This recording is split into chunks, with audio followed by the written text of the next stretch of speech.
Military experience helped me understand that discipline and executing maintenance is critical to success of any organization. There's no doubt about it. If I had a chance to hire a person that is ex-military or not, I would hire the one that's ex-military. No doubt.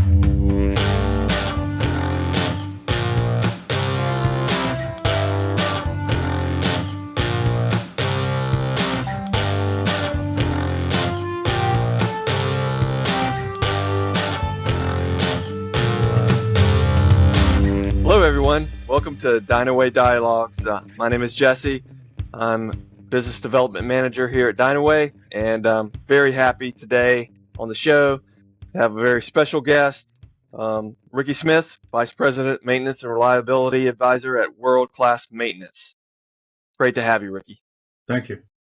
Great. So I'd like to let the audience hear a little bit more about you and how you kind of got into this crazy maintenance business world. Tell us a little bit about yourself. Well, it started out in the U.S. Army, when I was young, working in heavy equipment mechanic and working on bulldozers and loaders and stuff like that. I ultimately went to, when I got out the first time, I went back in and I went and dealt a storm. And ultimately became an officer in the Army National Guard, artillery officer.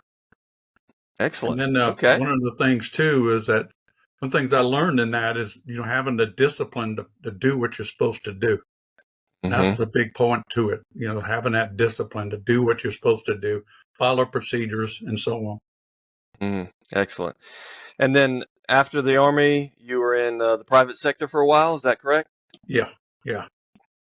Okay. Yeah, I was but really, if you look at, my Army experience really, helped me a lot. My military experience helped me understand that discipline and executing maintenance is critical to success of any organization. There's no doubt about it. If I had a chance to hire a person that is ex-military or not, I would hire the one that's ex-military. Right. Doubt. So can you expand on that a little bit? What kind of the differences you see out there in, in the private sector versus the kind of discipline and the kind of efforts that were put forth in the military? What are the major keys to making things work in one sector or another? Always follow procedures. Always. Okay. Unless it's just a breakdown, you got to get it going. That's different. But if it's supposed to be running to specification, it is running to specification. Okay. Do you see that? I was deployed in Iraq, as a maintenance company commander, and I created a formal planning and scheduling process. The military doesn't have a planning and scheduling process. So I created one as a commander in Iraq, a maintenance company. And I'll tell you what, it went very well, very well. Discipline, procedures, all that. It worked very well. Excellent. So do you see the benefits in the private sector? What kind of benefits would they get from adopting more of a military mindset? It'd be lower cost, less failures. So a lot of things there. Discipline is a big deal. Following procedures, doing what you're supposed to do when you're supposed to do it. Yeah, I bet when you in the military, when you get a failure, an equipment failure, it's a big deal, right? It's somebody's getting chewed out. Yeah, exactly.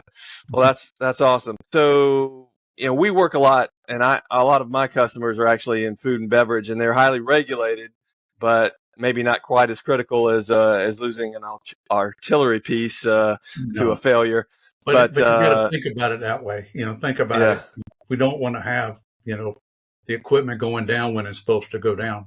Customers are, they're the ones that's going to say something about it if it's not working right.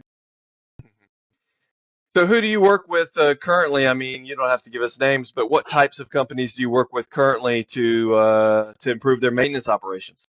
Food, beverage, a lot of different ones. Good one would be, Exxon. There's been so a lot of companies recently. There's a lot of food and beverage. So done a lot with that. Gotcha. And What are they looking for when they're kind of engaging you? What are their goals for their time with you, and how do you impact them in a short period of time? well, we go after the quick wins first. So we Yeah. assess the current state, and then with that, once we get the current, assess the current state, we know what our gaps are. So once we start closing those gaps, and way I do this is typically when we're talking about quick wins, we're talking about when we put a plan together. After we've been there, then we're going to put quick wins, so something that management can see impacting things right now, and also even the technicians, they want to see something different, especially if they're having problems. And then you go to the crawl, walk, run phase. Yeah, you're right. In your experience, Ricky, what do you see as kind of the critical factor to make a company want to pursue maintenance excellence? Why do they come to you, and what's the driving factor there? Well, some of it has to do with the certified maintenance and reliability professional. They want their supervisors and their managers to be a CMRP. And then they want their technicians to be a certified maintenance and reliability technician. So do a lot of those around, a lot. Gotcha. It works out very well. Because a CMRT, what I put down was clear direction for career development and education, improve visibility and recognition, with the current organization. And then you can have some differences between pay scales, but it won't matter because everybody's going to be trained the same way.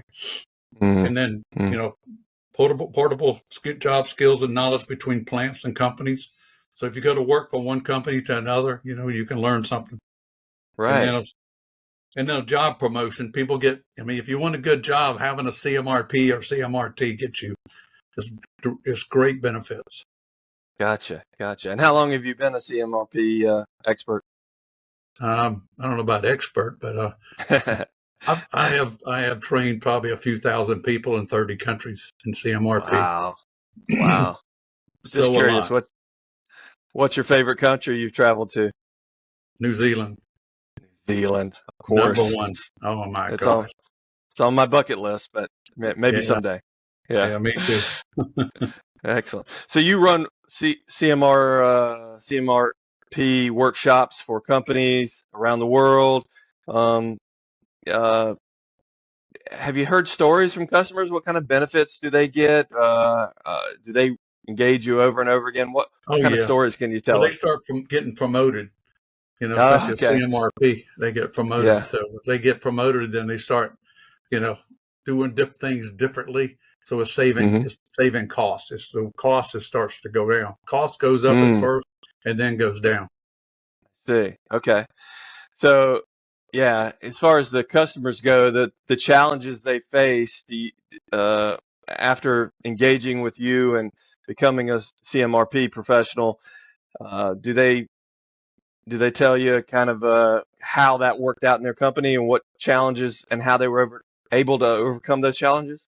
Yeah, it's usually when I go to a conference or something, and I see some of those guys say, "Hey, Ricky, man, look, I'm a CMRP now." Yeah. I became a CMRP in 2003. Okay. So 20 years. That's a little over 20 years. That's fantastic. All right. I don't even have to pay the fee anymore. Wonderful.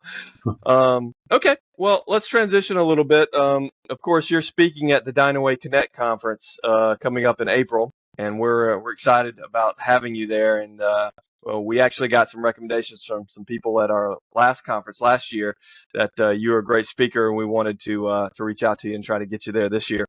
What do you think is going to be your message at the conference? Can you tell us a little bit about what you're going to speak on? Well, I think planning and scheduling is going to be a big one because it impacts a lot of things. It impacts cost. It impacts reliability. It impacts production. All of that. And that's a big deal. I think planning and scheduling would be the one I'd focus in on. I do more planning and scheduling classes than anything. Yeah. Wonderful. And let me get your take on this kind of event. How have you found over the years, networking events, educational events like this, have you found them to be impactful, not just for you, but for the companies that you work with? Did they get benefit out of it, I guess is my Oh question. yeah. Oh yeah. Okay. Especially if they know that they're going to a conference, and there's certain people they want to meet while they're there. Mm-hmm. Like Mm-hmm. SMRP just had a conference, and I didn't realize that some of the people that we grew up together in the maintenance and Yeah. reliability field were there, Uh-huh. and it was awesome. Book author just like me, so it was good. Excellent. Yeah, excellent. Well, wonderful. Um, I think so. Name recognition is going to be a big deal. that brings us to the end of this episode, and I want to thank you, Ricky, for being part. We look forward to seeing you soon and at the conference next year. As always, please subscribe, like on your platform of choice. We look forward to the next episode. Join us, and if you get a chance, come to the Connect conference in April, and we'll see you there. Sounds Bye, good. everyone. Bye.